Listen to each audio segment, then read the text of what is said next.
Alright, now I'm going to cover SE and FE. So this is again about authenticity, right? And we're talking about the ESTP and the enfj, or we call the SLE or EIE in socionics. So this is about authenticity again, but it takes a different view. The whole point is that when you inverse the theme, there is a clash, because there's a difference in view, there's a difference in philosophy. So what is this difference in philosophy?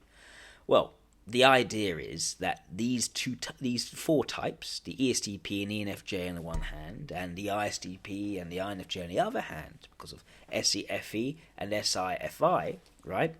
They clash over their idea of what authenticity is and should be. So we talk about SI and FI, that takes an affirming view towards authenticity.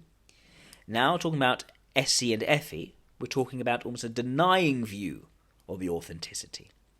And it comes from this viewpoint that, you can live your homespun life, you can stay at the farm, you could be nice to your friends and all the rest.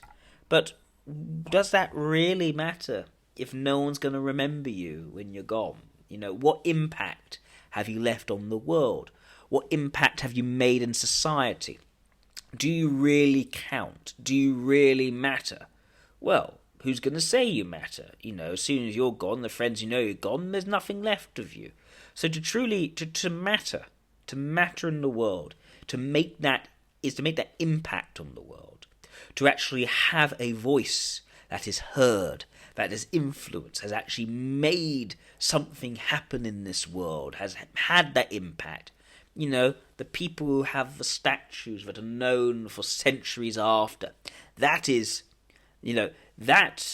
would be instead the authenticity, the trueness, the realness, you could say. This is a very different view. It's the idea of an image. It's the idea of a brand. It's the idea of fame and notoriety. It's the idea of making a name for yourself, of doing something which is not simply, dutiful, but glorious. Something which will go down in the history books because you have shown talents and abilities that go above and beyond the normal. Right? This is the idea for SE and FE. Right? This idea of great men or great women, great people, and what they've been able to do to shape the world, to shake the world on its foundations. So that these types are looking to be those world shakers, those people who do actually have a muchness, a greatness to them in how they come across. And so a lot of what they do in terms of the communication is about how it's also communicated across, not people in the room, but how almost anyone, right, can see that and read that for what it's meant to be. That is an image. An image is not just you in the room right here, right now, of your friends. It is something which is broadcast over the airwaves. It is your face on a coin. It is a statue of you in front of the temple to Jupiter. It is a mosaic showing your likeness. It is stories about you told from generation to generation. That's your image, right? It is almost an abstracted, crystallized version of you. It is your name. It is your reputation. It's what people say about you, essentially. So SE and FE, the idea that is the effect you have on people and they respond to you in a very sort of impactful, world-changing way. And some NI can come into that a bit, but not necessarily. It can be about the narrative, you said, as well, a bit of TI supporting. But there is SE and FE that need to create an image, and need to create a reputation, a name for yourself, to have an impact, to be great in its nature and glorious. So a lot of FE-SE types, ASTPs, ENFJs, are very commonly found amongst celebrities, amongst people who have gone on to do really well-known things, to be iconic, they could say, or the most iconic king, Henry VIII, ESTP, there we go, or some of those iconic emperors of Rome, say a Trajan, or even a negative example, a Caligula, etc. this sort of pursuit of greatness and fame, or even infamy in some cases, can come out of these types.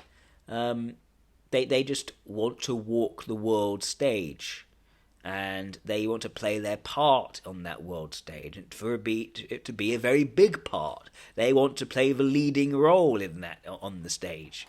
It's that kind of idea going on. And the problem is, it carries a certain sacrifice of that sort of affirming approach to authenticity, which SI and FI is interested in.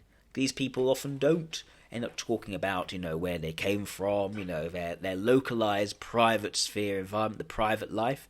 They become people of public life. They become people whereby what you know about them is what they've inputted to the press, inputted to the posters of them, the statues of them, all the rest. That it becomes, they actually end up becoming that. In some cases, these types can almost lose themselves in the image that they create.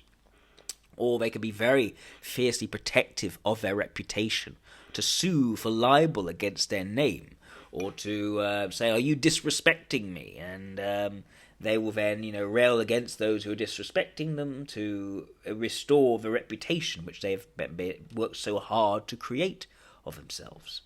But yes, there is a desire in these types to have authenticity in their self-expression. That can appear in terms of, expressing more sort of raw, more profound, more angry, not always nice and cuddly emotions. There's also something a bit more dramatic there, and they'll voice their irritations in public in that way, in a sometimes quite dramatic, sometimes overblown way, because that for them will be the authenticity. It's their passions in the moment and showing that for everyone to see and hashing out problems in the public arena. So it's a very different kind of, it's very public understanding of authenticity rather than a private authenticity, because almost without making a name for themselves, what is the realness of them? It is what they've been able to shape in the minds of many. So it's very externalized in its nature rather than internalized in its nature. So yeah, that is FE and SE together, and a lot of the most sort of powerful, most influence-seeking people tend to be like this. So, thank you. I'll cover NI and TI next. So speak soon.